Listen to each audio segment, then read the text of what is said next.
Hello there, welcome today. We're starting our unit on animal science, specifically today looking at terminology in the animal science world. Let's move this bar out of the way so we can get started. First slide I want to look at today is a general chart and overview of some of the most common terms in animal science, specifically dealing with livestock today. You can see our left-hand column. We're going to look at species like cattle, swine, poultry, turkey, sheep, goat, dog, and even cats. So we do throw in a couple of small animals there as well. The second, third, fourth, fifth, and sixth column there is going to designate the animal based off of gender and some age or stage of growth and that sort of stuff. So let's start by looking at cattle. That's our first line there, first species. The column right beside looks at an uncastrated male. An uncastrated male is one that we call intact. In other words, his reproductive organs are still, as normal and have not been altered. Cattle that are male that are uncastrated are called a bull. Now, looking at male in the cattle world that are castrated, in other words, their reproductive organs have been removed, we call that a steer. So we're looking at we're looking at males here, one being intact as a bull, one being castrated, would call that a steer. Moving over to the left, looking at the female gender, immature females, in other words, immature means they have not reached sexual maturity, we call those heifers. What that means is in not reaching sexual maturity, they're not to the point that they have been bred and have given birth. So, in other words, an immature female cattle, we call that a heifer. Beside that, what actually is a cow? Remember, a lot of folks call cows, they use that term interchangeably between male and female.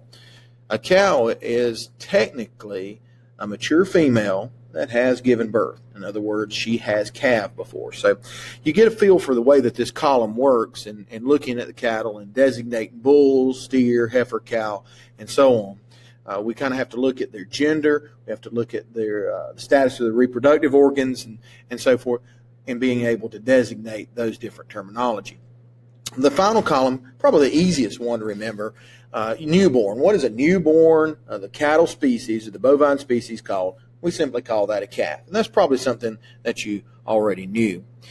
The next column, let's look at swine. Now, if you're not familiar with the terminology swine, in other words, we're looking at pigs. Pig that's been uncastrated, in other words, he's intact, we'll call that a boar. One that's been castrated is a barrow. Gilts are those that are female that are not sexually mature. In other words, they have not farrowed. Farrowed's the term that we use for giving birth in pigs. So if it's a female that's not old enough to have farrowed, we call that a gilt. I guess she feels guilty because she hasn't produced yet.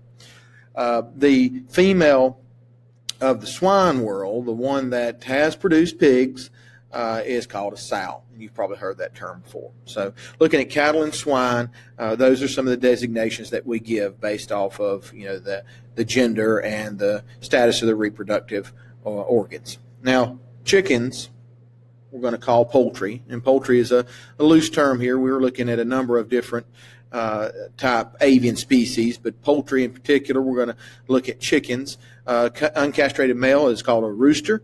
You say, well, how in the world do you castrate a chicken? That's a male chicken. How do you castrate one? Now, it is possible. They do not have external genitalia like other species of livestock, so it has to be a surgical application. But a chicken can be castrated by removing the testicles. They're inside the body of the chicken, and we call that caponizing when they do that, and the immature castrated male is called a capon. Now, looking at the female in the poultry world, an immature female, in other words, a young female chicken that has not started producing eggs, we call that a pullet.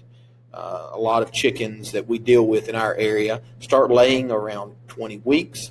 That's when they become sexually mature. But up until that point, a young chicken that has not reached that point, that's female, it's called a pullet. Once a chicken starts laying eggs, and once a female chicken starts laying eggs, so the males are not going to do that, but once the female chicken starts laying eggs or reach sexual maturity, we call that a hen.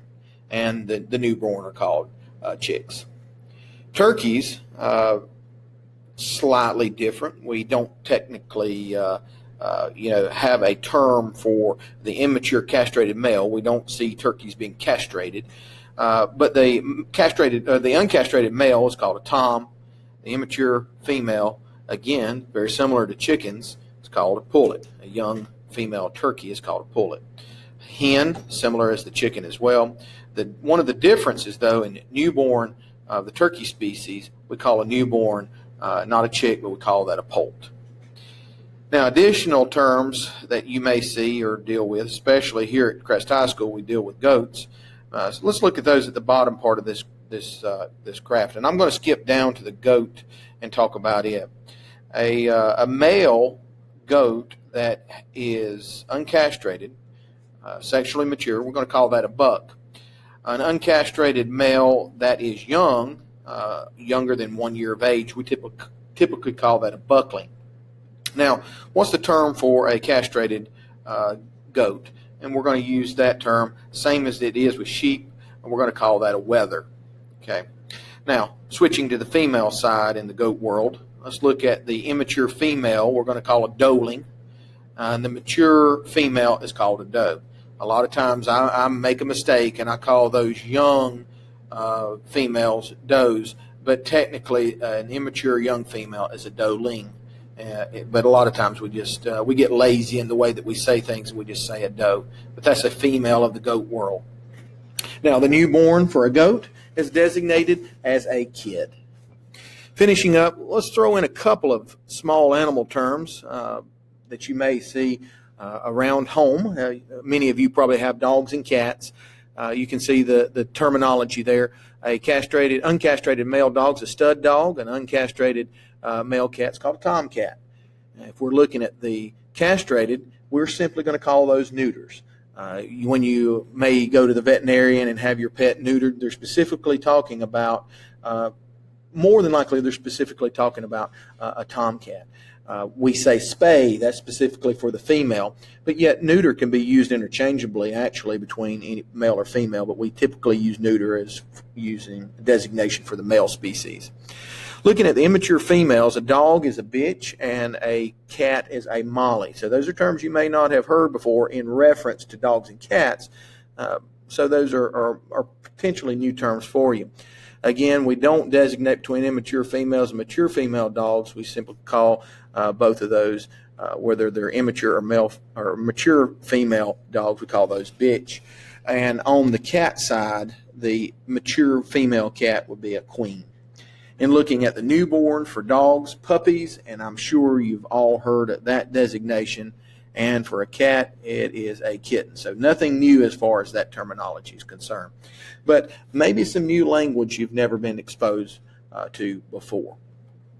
Physical characteristics. We've mentioned this, intact and castrated and that sort of stuff.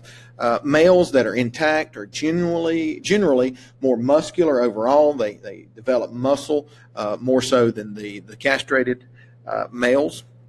They'll grow larger in stature and they're faster growing than the females. You'll typically see more muscling around the front end, around the neck, shoulder area of an intact male. Now you say, well, gosh, if they grow so well, why do we castrate them?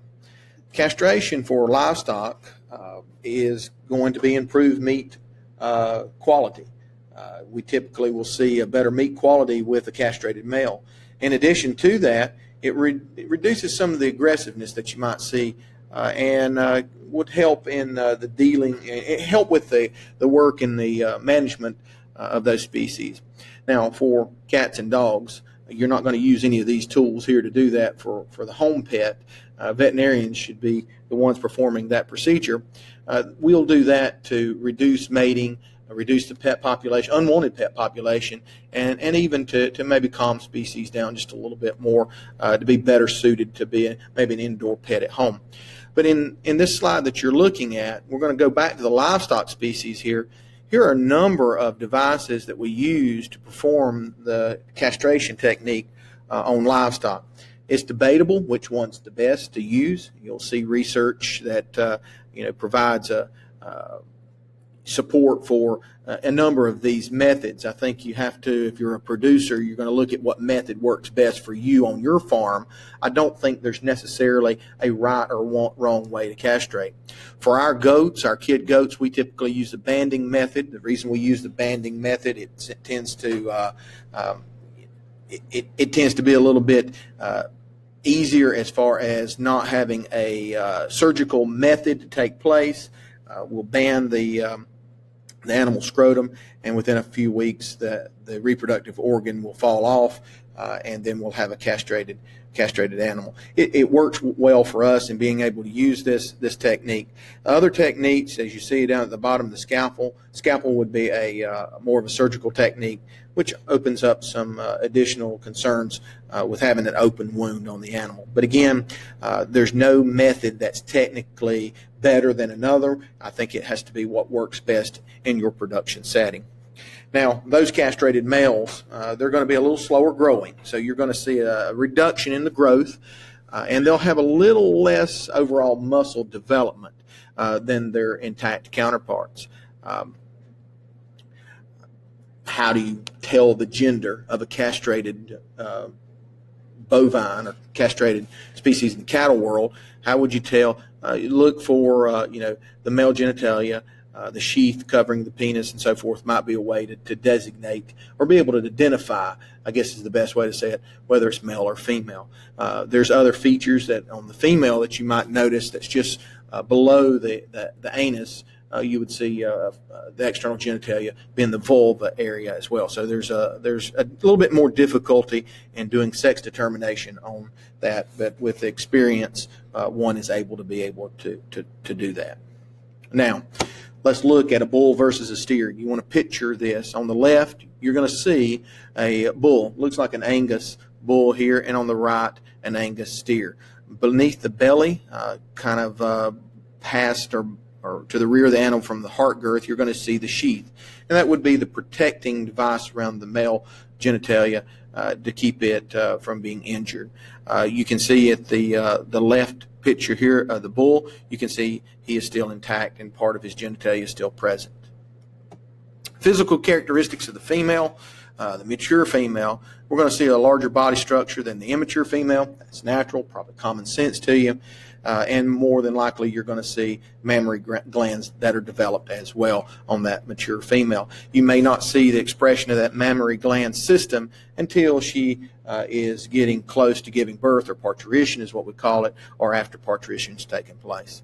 And again, it's going to depend upon the species. The immature females, in looking at their physical characteristics, naturally smaller than the mature females, and then to be able to give a sex determination or gender determination, you need to evaluate and look for the external genitalia. Again, as I mentioned earlier, you may look for the presence of a vulva near the anus area of livestock to be able to determine if it's male or female. So folks, I know this is a little bit challenging, throwing out a whole different language almost for you to be able to digest, to be able to determine some of the correct ways to designate livestock and other animals that you may be around. I hope this has been informative for you, and I hope that you've learned a little bit more about the terminology in our industry.